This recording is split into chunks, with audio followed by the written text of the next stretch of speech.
Muito bem, voltamos com mais um bloco do Super Notícias e hoje vou conversar com a advogada civil Ana Paula Pimentel.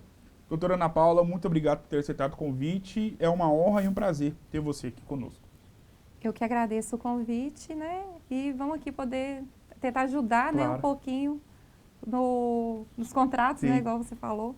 E para a gente poder começar nosso bate-papo, explica para a gente o que consiste, qual que é a função de uma advogada civil.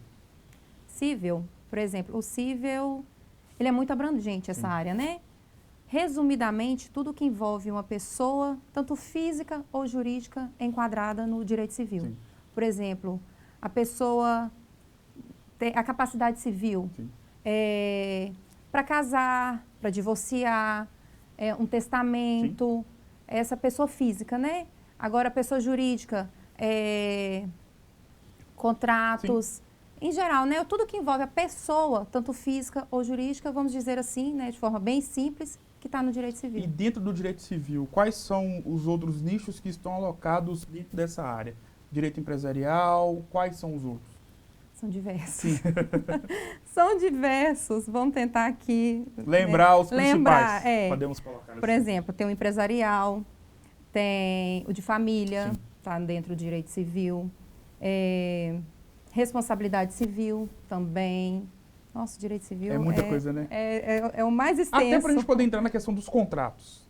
E imagino que você que tem a propriedade adequada para poder falar sobre esse assunto, queria saber de você se hoje em dia tantas pessoas, CPF ou CNPJ, a pessoa que é empresário ou empresária, tem noção da importância que é de redigir um contrato, tem noção do quanto é importante fazer um contrato e não só ficar naquela relação boca a boca de confiança. As pessoas hoje em dia têm essa noção? Não. Não, né?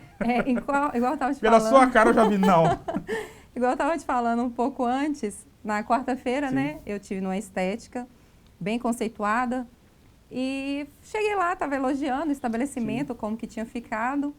Aí o atendente, né, falou assim, você não sabe a dor de cabeça que nós tivemos. Eu, por quê?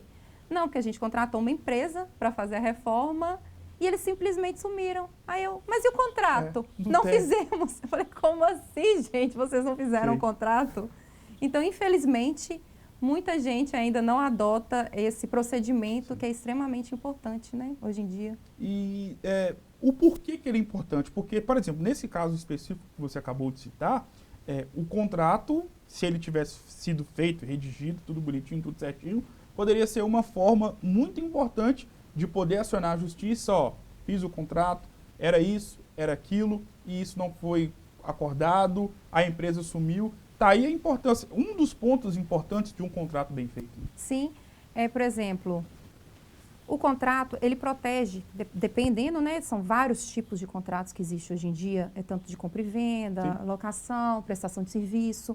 O contrato, ele ajuda a proteger, principalmente quando ele está por escrito, a proteger os direitos e as obrigações de cada indivíduo, porque o contrato é isso, né? Ele pode criar, extinguir, modificar direitos e obrigações. Então, nesse caso dele, ele poderia, até mesmo antes de entrar no judiciário, requerer os direitos dele, falar assim, olha, você colocou aqui no contrato, você tinha tal prazo para me cumprir essa reforma e você não me cumpriu. Então, antes de entrar no judiciário, poderia ter sido conversado, cobrado, só que não tinha nada por escrito. Então, e até mesmo o trabalho do advogado que vai defender essa pessoa que saiu no prejuízo, mas que não redigiu o contrato, ele vai ficar de mãos atadas, né? Porque sem um contrato, que é algo básico, ele vai ficar sem nenhum subterfúgio para poder tentar algo na justiça. Sim, por exemplo, ele teria que procurar provas, né? Por escrito. Ah, tenho aqui conversa no WhatsApp, mas a conversa no WhatsApp, hoje em dia o print do WhatsApp, não é admitido como prova, né? Só o simples Muitas print. pessoas até acham que são, né? Acham que são, mas não. Teria, igual, por exemplo, eu ir num cartório para fazer uma ata notarial para aquilo me servir de documento de prova. E não é algo muito barato, nem todo mundo tem condições. Então, assim, seria até mais trabalhoso para um advogado, porque quando tem um contrato, e muita gente não sabe, que não é só fazer um contrato, mas quando ele está assinado por duas testemunhas, ele se torna um título, né? Claro. Então, já pode entrar com uma execução, que é uma coisa muito mais célere do que um contrato, também sem essas duas testemunhas, que se fosse só o contrato, teria que ter um processo de conhecimento, algo bem mais demoroso. Mas, sem o contrato e com as duas testemunhas, o trabalho seria muito maior. e talvez ele poderia não conseguir ter o seu direito porque ele não tinha como provar. Ah, eu combinei isso, eu combinei tanto tempo, eu combinei tal valor, mas como que vai provar? Uma conversa no telefone não tem como. A não ser que o número foi grampeado, né? Mas na pandemia, a questão dos contratos, porque vários shows foram desmarcados, só para a gente poder pegar na área de eventos.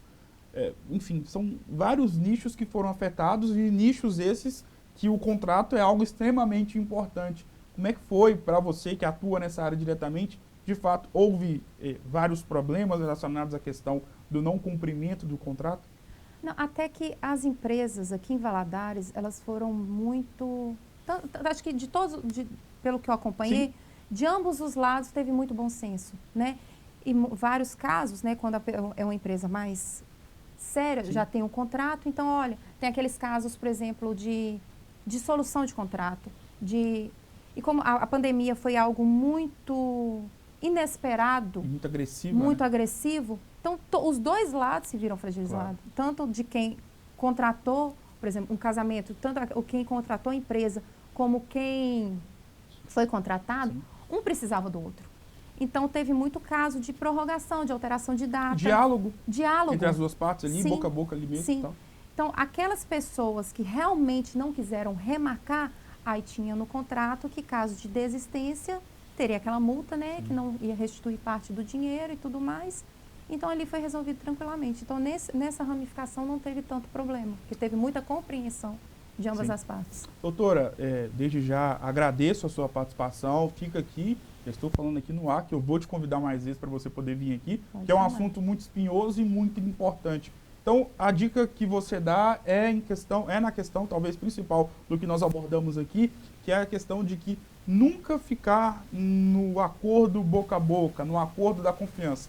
Mesmo que a pessoa seja alguém de fato de confiança da família ou tenha uma relação muito próxima, sempre redigir algo em uma folha para deixar comprovado algum tipo de acordo. Essa é a maior dica que a senhora pode dar. Com certeza, né? E de preferência com a assinatura de duas testemunhas. Esse é o mínimo do mínimo. Tipo o fiador no aluguel. Não, testemunhas. Isso aí, o fiador é chamado de uma das garantias, sim, de cumprimento do contrato, né? Testemunha. Sim. Se tiver pelo menos assinatura de duas testemunhas, já ajuda demais. Sim.